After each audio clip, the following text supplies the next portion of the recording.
Thank you very much for staying on to the marketplace. Welcome back now to our very first story. The president has given the strongest indication ever to both local and multinational companies holding onto oil blocks at the country's Jubilee fields to demonstrate their commitment to executing their contractual obligations, else the agreements will be abrogated. According to the president, his government is desirous of increasing upstream activity, particularly following the favorable judgment on the maritime boundary dispute with Côte d'Ivoire. He was represented by the Energy Minister, Boakye Jakum. My government is desirous of increasing upstream activity, particularly following the favorable judgment on the maritime boundary dispute with our western neighbor, Côte d'Ivoire. To this end, I want to issue a note of caution to all the companies holding oil blocks under various petroleum agreements to demonstrate commitment in executing their contractual obligations. Government reserves the right to exercise options available to us, including termination of agreements, if they fail to comply with the terms agreed between us. Government also plans to partner national and international oil and gas exploration companies to take up more acreage in our offshore basin with the view to achieving our objectives of accelerated exploration. The Ghana National Petroleum Corporation has also embarked on aggressive onshore seismic campaigns for the future development of the Voltairean Basin.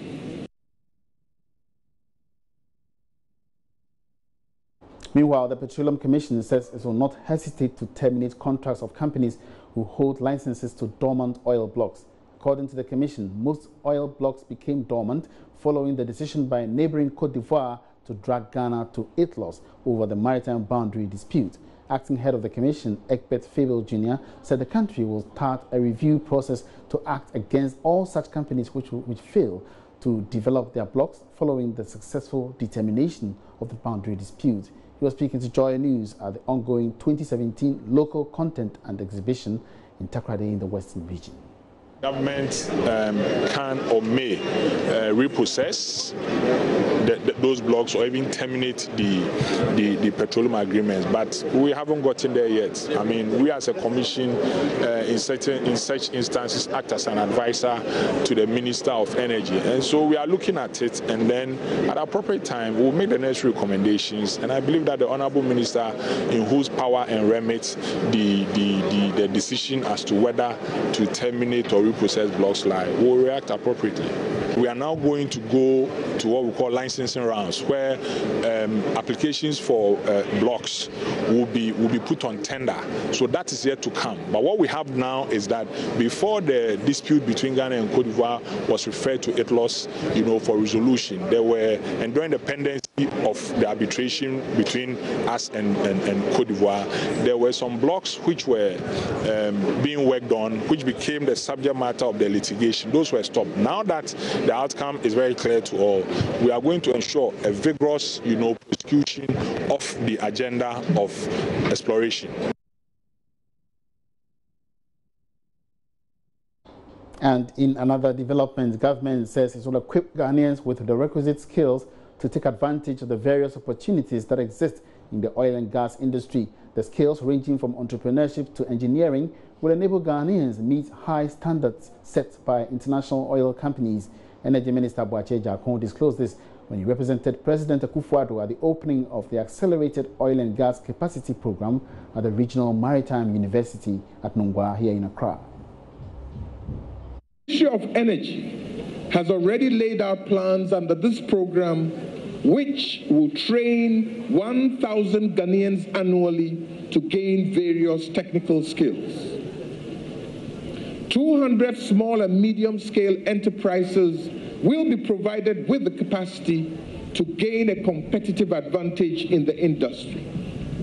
And some 300 employees in public institutions also adequately prepared to support the development of the oil and gas policies and the enforcement of industry regulations. Ladies and gentlemen, following the discovery of oil in the Jubilee fields, a number of capacity building initiatives were introduced. Our universities continue to train geologists and petroleum engineers. However, we have not been able to train the technicians and middle-level personnel who are in high demand by the oil industry. Well, so let's still stay further in the petroleum sector. And oil firm Cosmos Energy says it should spend $1.5 billion on developing the last segment of the Jubilee fields. This follows approval of a development plan put forward by the company. Country manager of the company, Joe Mensah, says it will also begin drilling more wells from January next year after overcoming the major operational challenges of 2016.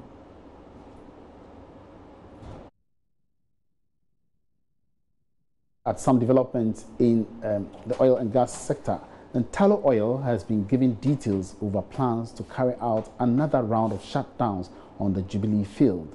According to an investor update released today, the first round of works on the turret bearing, which takes place in the first quarter of next year, would focus on stabilizing equipment used in extracting oil from the seabed and would last for almost 6 weeks.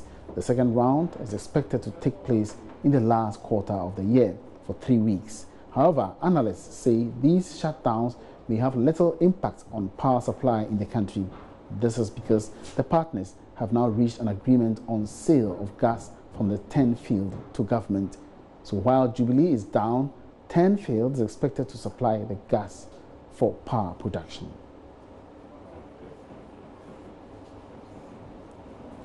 Away from petroleum, now government has launched the National Warehouse Receipt System to boost credit worthiness of farmers in the country. This is yet another effort to offset farmers' inability to access credit, which continue to undermine agricultural development. But speaking to Joy Business, Acting Chief Executive of the National Food and Buffer Stock Company, NAFCO, Abdul Hanan Wahab, said the warehousing and receipt system will provide effective support for farmers when seeking funds from financial institutions. The warehousing receipt system is an initiative by the International Finance Corporation in collaboration with the Ministry of Trade, the Ministry of Food and Agriculture, the Ghana Commodity Stock Exchange and the Embassy of Switzerland as an intervention to improve access to credit and markets for the agri sector, as well as addressing the age-old problem of post-harvest losses. Abdul Hanan Wahab is the Acting Chief Executive Officer of the National Food and Buffer Stock Company. The warehouse receipt system is something that we have been yearning for so many years, and I think is going a long way to help solve most of our marketing challenges and post-harvest losses. This system, the running of this system is very simple and easy because farmers have the option to bring in their produce into the warehouse, having passed the quality control checks, to bring their produce into this warehouse, pick a receipt which is in the form of a collateral to any of the banks for them to pick a facility to go back and produce.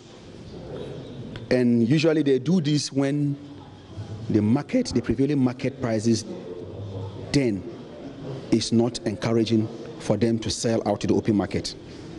So they have the option of bringing it to the warehouse and pick the receipt to be taken to any of the banks to pick funds for, subsequent productions.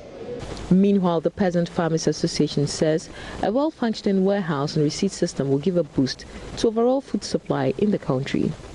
If you take maize, which is one of the focus crops for Ghana warehouse receipt system, the post-harvest losses, according to a report done by FAO, is 36%. So it means that if you plant 1 acre of maize and you are supposed to get 10 bags, you get 7, 3 will go wasted. And part of this waste is coming from the harvesting system and then the storage system. So this can tell you the quantum of losses that we incur because of post-harvest losses. Now, the other challenge that we have as smallholder farmers is access to finances, credit to either harvest, to produce, to carry the produce to the market. So, based on the objectives of a warehouse receipt system, that's what they're telling us. I don't know whether that is true or not. With the warehouse receipt system, they'll provide farmers with storage facilities. You go and store your produce there and they'll give you receipt. And according to them, you can take that receipt to any financial institution and they'll give you the value of that receipt to do whatever you want. And when the time is up and you want to sell, you go and then they'll deduct the cost and then give you the differences.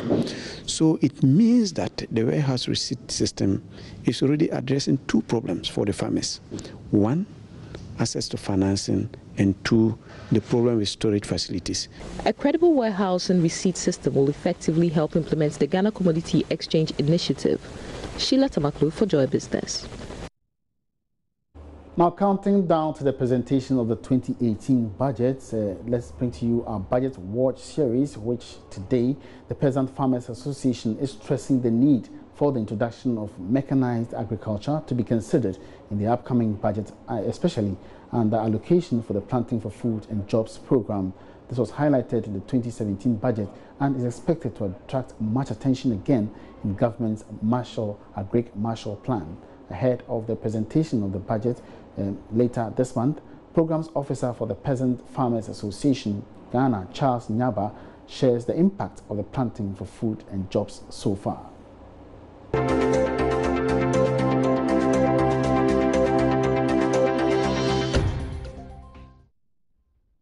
In terms of farmers' access to inputs like fertilizer and seed, yes, I can confidently say that majority of farmers this year were able to purchase fertilizer and the seeds because the price that we were getting was half the price of the market price. And apart from that half, we've been made to pay half again. And then when we sell, we'll pay the other half. So because of that, many people were actually able to access this input.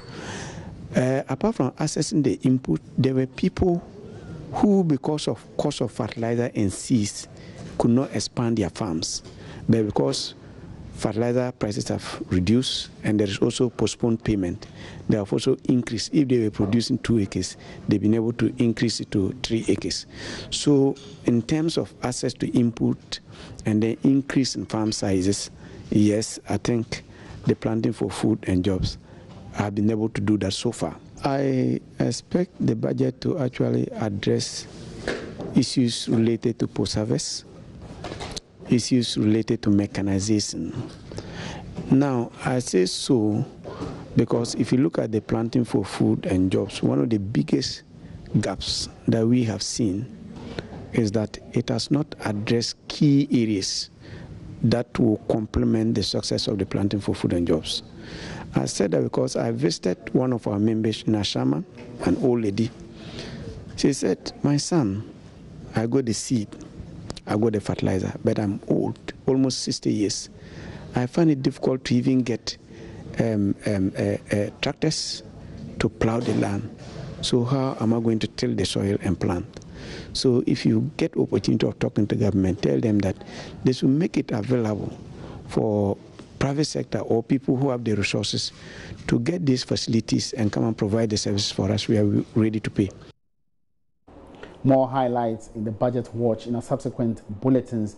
Away from that, 4 students of Kwame Nkrumah University of Science and Technology, KNUST, have developed a technology application for disseminating information at the institution's business school. Users will be able to receive news on academic and other activities from lecturers as well as management for purposes of effective planning ahead of time. The app was outdoored at the official launch of the business of the School of Business. Randy Senior Day, Francis Aqua Jr., Prosper Abasa, and Isaac Afo, final year students of the KNUST School of Business. They have developed a mobile application that relieves students of the hassle they go through accessing information on campus. A reminder to 20 minutes. It means that whenever a schedule is posted, when it is 20 minutes to the app, to the that particular class, you'll be notified that your class is in 20 minutes time. And we have midterms stood there, exams stood there, which will also help students to not lose their schedules and the like. And we still have the resources section where we will use to share resources for the various courses and options that we offer in School of Business here. Isaac Afo is the team leader. Well, we built this app after we realized that students are not getting real-time information on what is going on in KNUST School of Business. So this app is here to provide students with accurate and real-time information and also make their life simpler on campus. The app was launched at the launch of the 12th Business Week celebration of the School of Business at KNUST. Theme for the week celebration is creating an enabling environment to promote entrepreneurship. Dean of the Business School, Professor Nathaniel Bosso, says in the face of graduate unemployment, volunteerism must be encouraged. I'm sure entrepreneurs will be very happy to see capable students or students who are more ready to learn and to sacrifice their time to learn. And in a way, I believe that before you even realize, they will even absorb you.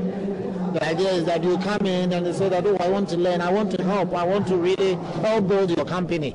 Eventually they learn some skills, and before you learn, the owners will be ready that will even say that, oh, then come and join forces with them, and they will even start paying you.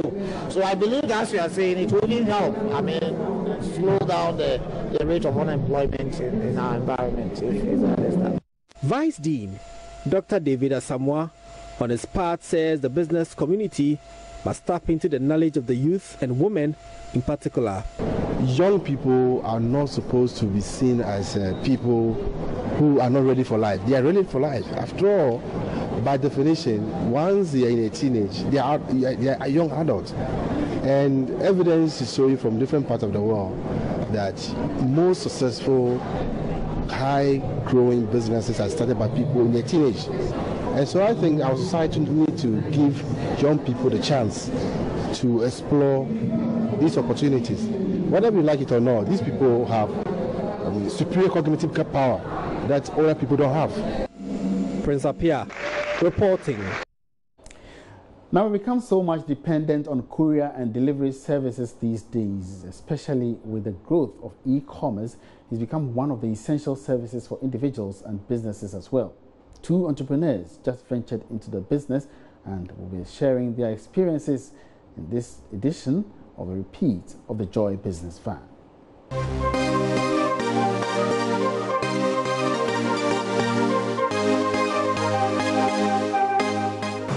I have Queen calling, and well, she meets Alethea Daddy and Richard Akowa are the entrepreneurs behind Delivery Experts, a courier business they just started. Alethea pitched the idea to Richard, her longtime business partner. I do remember calling him one morning and I said, hey, where are you? And then he said, what about delivery? Well, I said, well, I just had the parcel delivered to me, and the guy who showed up looked ridiculous. He wasn't properly dressed. Whoever was managing him was rude. And you know, it's about time we had some professionalism in this field.